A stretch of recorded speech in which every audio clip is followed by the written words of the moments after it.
And we are live. Good morning, crypto warriors, and welcome back to the Gentlemen of Crypto, episode 689. Today is Thursday, March 25th, 2021. I'm King. And I'm Bitcoin Zay, and we're here to bridge the gap between cryptocurrency and the community Monday through Friday at 10-ish. 10-ish. In today's top stories, Fidelity to launch Bitcoin ETF as investment giant builds its digital asset business. Hedge fund manager Ray Dalio says good probability of a U.S. Bitcoin ban. Banning Bitcoin is like rejecting the U.S. dollar. Entrepreneur warns India. And the last dip is the deepest as wife leaves husband for buying more Bitcoin. But first and foremost, Bitcoin Zay, what's going on with those prices? Oh, yeah. So let's take a look at our prices for today. Bitcoin at $51,725 took a huge dip last night, down 9.3%. Ethereum at $1,596, down 8%. Binance Coin at $233, down 12.6%. Cardano at 111 is down 4.6% today. Polkadot at 29.83, down 17% in 24 hours. Ripple at 50 cents, down 10%. Uniswap at 26.55, the biggest hit today, or second biggest hit, down 15.3%. Theta at 12.23 is down 10.4%. And last but not least, Litecoin rounding out the top 10 at $173 is down 11.6%. So if you claim to have diamond hands, if you got laser eyes, if you think you're a holder, then this shouldn't scare you whatsoever. And this dip down in price, really, I mean, a 10% dip at 50-something thousand is $5,000, people. The total price of Bitcoin was less than $5,000 this time last year. So again, these price dips, it looks like a lot. However, in the grand scheme of things, it's just par for the course. And again, this is technically going sideways. We were at 50K, I think, 3 weeks ago. So nothing's happened. Again, people are scared. They're saying they're selling. We even got a dude whose wife left him, which we'll talk about later. But nothing's happened in the last 3 weeks to a month. We're still going sideways. So don't sell or panic sell, I should say. And I mean, hey, stop fronting. If you think it's going down, short the market. That's what we remember our business cards, our old business cards used to say, if you don't believe us, short it. Folks, go ahead and short the market if you want. Bitcoin Zay, real quick, how do I sound right now? Do I need to plug in those AirPods or is my voice good? No, voice is good. We all good. Good. I want to be cracking people. What year is it? 1964. If y'all don't put these speakers in. Mm-hmm. All right, good to go. Some quick shout outs. Hello, good morning, everyone. Antonio, Tiffany, Shannon Allen, Ashley Robles, Tasha Clark, Crypto Will, D. Chiron, Helen Diva Style, Prophet Shamira, Kadeem Midget, Sierra, Justin, Woe Be Easy, P-Man Van, Latosha, Raekwon G, Naiba, 21.com, Robert Kelly, Justin Reg, going on Bitcoin Vegan. Hello, all. Yes, we are having an early show today. I'm actually up in NorCal. I'm in Silicon Valley for the rest of the week right now, handling some business. A lot of good things are happening up here. Getting a chance to see a lot of the technology up here. People, I was telling Bitcoin Zay this morning, I said, we are already in 2024. Believe me, like Silicon Valley is already there. So that's good news for everything in the space. But top story today, Fidelity is back in the news. Fidelity to launch Bitcoin ETF as investment giant builds its digital asset business. What's going on with them, Bitcoin Zay?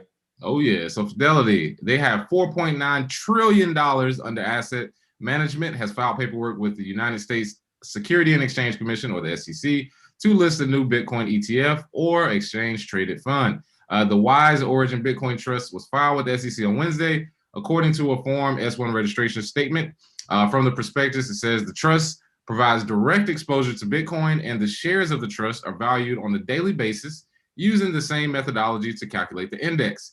The fund is incorporated in Delaware with Fidelity Digital Asset Services listed as the custodian. So Fidelity is going into the ETF market. I believe they have a great chance simply because all the others that have failed, they were not a part of the traditional finance system. They were not $4.9 trillion worth of influence that I think Fidelity has. So I think this ETF will actually get approved.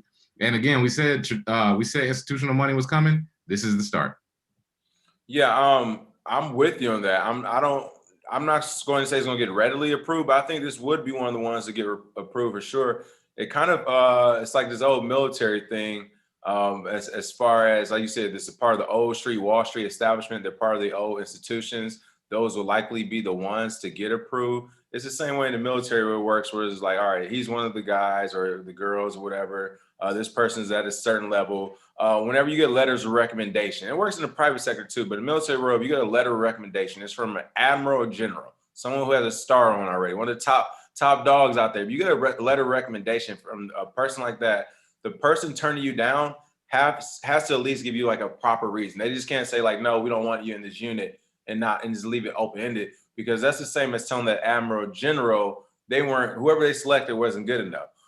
So like you said, this is the same thing with Wall Street. It's going to be like, all right, you told Gemini and Coinbase and all these other people no, but now you're going to tell Fidelity, like, what? We helped get your last 3 presidents in. Like, that's what oh, y'all done got real different over here. Right. So I'm with you on that. Like, if one's going to get approved, this is like the one to get approved. So yeah, we'll see what happens with it. Fidelity going to have them playing. Fidelity going to have them playing basketball in Pelican Bay if they don't let them. That's my point. Exactly. Yeah. You exactly. do this to me? Water's starting to run deep now. It's like it's less of a question. It's more of like, here, check your desk. I got something for you. It's like, this is a Bitcoin ETF. Like, yeah, I told you I got something for you. Like, yeah, exactly. But what's even interesting? I wonder how it's going to affect the price, though. I mean, so let's say this actually works. Bitcoin ETFs go through. Does this actually make the price dip, like drastically dip, as they begin to sell these ETFs? Do they have to even have Bitcoin as an underlying asset? Or, because think of it this way, they could say, hey, we have it. We're selling Bitcoin ETFs and don't have any Bitcoin, take the money and get the fine, pay the fine, and they're still winning. So I don't know what happens to the price on this. Yeah, well, I think initially what we're seeing now is what is supposed to happen when the ETF is getting approved. Remember, whenever there was talk of ETF, the price would soar. It would start going up just off of the speculation, and then it would get canceled, and then we'll see it shoot down. The opposite is happening right now. The price is dumping as we speak while they're trying to approve this ETF. I wonder who's buying at these prices. Not very hard to see, people, especially because we're not seeing 20 to 30% drawdowns. We're seeing 10% and then a wick. And then we're seeing 10% and then a wick. Somebody's buying this. And I'm pretty sure it's Fidelity. They just got to have enough Bitcoin on their asset sheet to provide it to their investors. All right. Hedge fund manager Ray Dalio says good probability of a U.S. Bitcoin ban.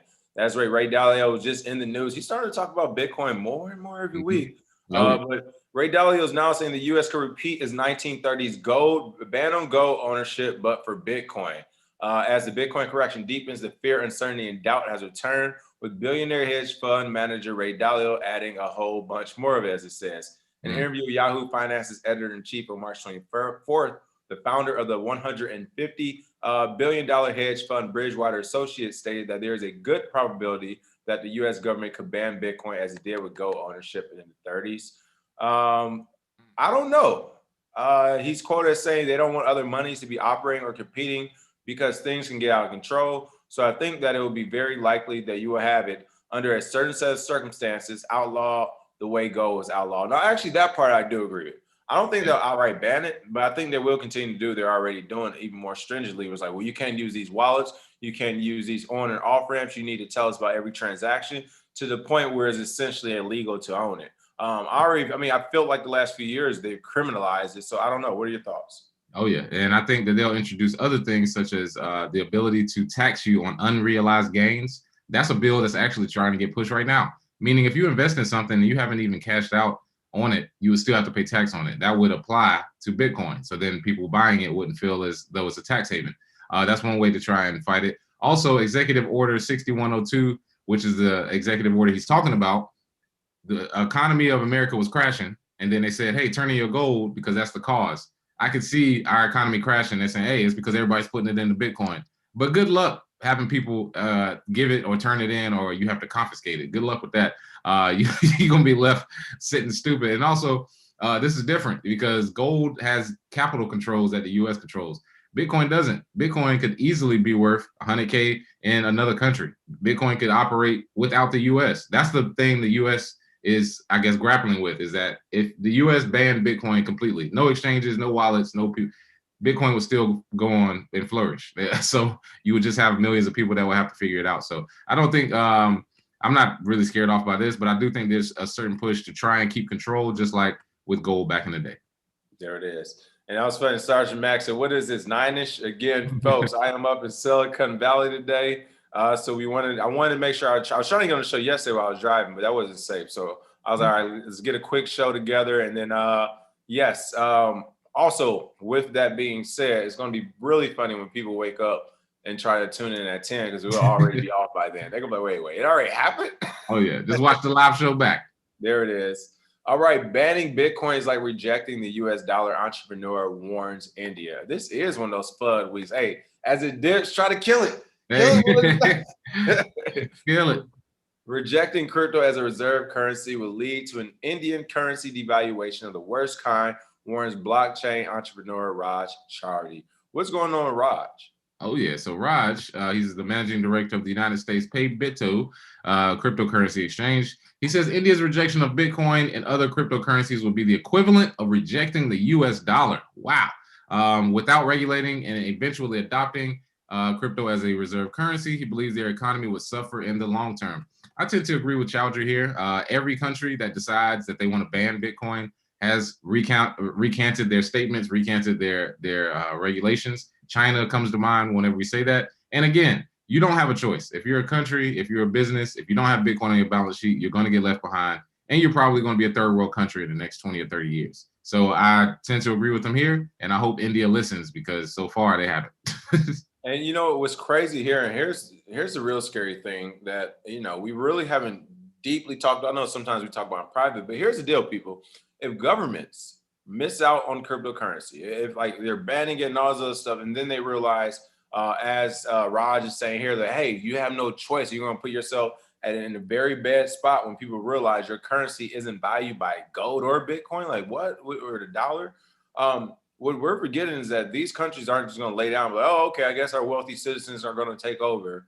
No, some of these countries still have very traditional and sometimes barbaric ways of handling things. And they're going to be like, no, we're going to fight this out. Like, we're going to take your Bitcoin. We're going to imprison people for the wrong reason. And they'll just start taking Bitcoin. So that's a scary thing for me, is to see some of these governments, especially ones who, well, really every government has, but of course have had some like these atrocities happen or human rights issues, for these governments to not have Bitcoin, realize they need it, and then go back to old school way of doing things. Was like, oh, guess we got to take it. So hoping that doesn't happen. Oh, yeah. Yeah, hopefully not. But I mean, how did they get Ross's? That's I always ask that question. How did they get Ross Ulbricht's Bitcoin? Probably because he thought he wasn't guilty, and so he handed it over. But then you know what I mean? Like, if you're not guilty, you're like, all right. That is true. You know what I mean? Like, that happening. But then they can find something. They can make up something. Yeah, don't we all know? All right, the last dip is the deepest as wife leaves husband for buying more Bitcoin. What is going on here? Somebody was watching Bitcoin's Day on Community and Crypto. He said, I'm putting my house on it, doggone it. And his wife didn't agree. Now I was like, what happened here, Bitcoin's Day? Oh, yeah. It says, whoever said love cuts across all boundaries said it before Bitcoin was invented. That is a masterful opening line. The pressure of selling Bitcoin at a price top has proven too much for some couples. There was a Reddit user who stated, she just left to go stay at her sister's. She's super mad that I didn't sell at 60K and looks at the price often, scolding me. That's your first problem. No woman should be scolding you. You're a grown-ass man. I keep telling her we don't need the money and have the cash. We live nice. However, today she caught me buying the dip and was so pissed she almost hit me. Now she packed her bags and went to her sister's to say, hey, I'm going to be honest with you, man. She did you a favor. Because if she can't handle it right now at 60K, I can only imagine when the prices are in the six-figure range and your wife will be ribbing you. Sell now, sell now. It's over 100,000. It's over 200,000. And then you'll look up with Bitcoin's way past $1 million and say, this dumb broad just got me to sell all my Bitcoin. Right, so again, she might have done down. Yeah, she might have did you a favor, my guy. But honestly, I hope Bitcoin isn't breaking up families. However, I know long term, Bitcoin has brought people together more than it has teared them apart. Because at first you may get some pushback, but again, when they start seeing how much money is coming in, I've never heard a woman complain about how much money you're making if it is sufficient. So hopefully they can get it together. May just be a temper tantrum. People argue all the time running their sister's house. She might be back in 2 weeks, especially if the price goes to 75K. I would love to see the follow-up story for this on Reddit. That would be hilarious. They come back when it comes to 100K. He marries her and the sister. No, I'm saying. Let's see. Shannon Allen said the petroleum dollar is in trouble, so they have to try to control other elements, especially the Middle East is doing more with China. That is right. Let's see. Justin said, to be honest, Ross isn't street smart. Well, that's true as well. They probably they probably have the keys up off him first 5 minutes. Give me them keys. Give me them keys. Ah! That was funny. All right. Other than that, folks, we did have a short show for the day. Make sure you check out Talk Shop Live this Sunday at 6 p.m. Eastern, 3 p.m. Pacific. Bitcoins Day will not be there, but we're going to have a special guest to come on and teach us about master nodes. So that's right. You've been thinking about master nodes, staking, all that good stuff. Come on. I mean, I looked at some of the things they're telling me about. They're talking anywhere from 20 to about 28% ROIs on master nodes. So I'm looking at if I can get a 25% return on a master node, I want to know more about it. We will be talking about that this Sunday on Talk Shop Live. So make sure you check that out. You got anything else, Bitcoin Zay? Nothing for me. That's all, brother. You all have a great Thursday. Yes, you all have a great Thursday. I'll be checking out what's going on up here in Silicon Valley to bring back some more information. And of course, if you see this after we get off and you're wondering why isn't it 10-ish day, it is technically officially a 10-ish day. It is 9:52. Cheers. Yeah.